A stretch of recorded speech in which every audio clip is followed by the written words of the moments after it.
Hello friends. आज की कहानी का उन्वान है कौवा कान ले गया। कोई बेवकूफ़ किसी काम से कहीं जा रहा था। रास्ते में उसके सर के ऊपर से उड़ता हुआ एक कौवा निकल आया।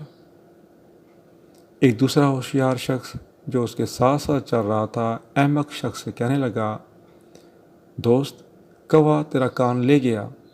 ये सुनते ही वो झपट कर कौवे के पीछे दौड़ा और दौड़ते दौड़ते बहुत दूर निकल गया।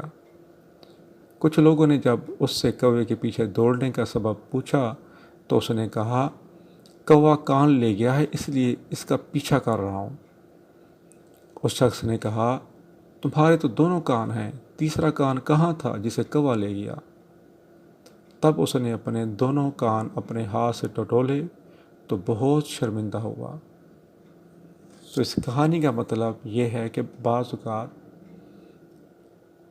कुछ लोग बग़ैर सोचे समझे किसी की बात सुनकर मुकम्मल यकीन कर लेते हैं, बग़ैर तहक़ीक़ के उसकी तरफ मुतवज्जो हो जाते हैं।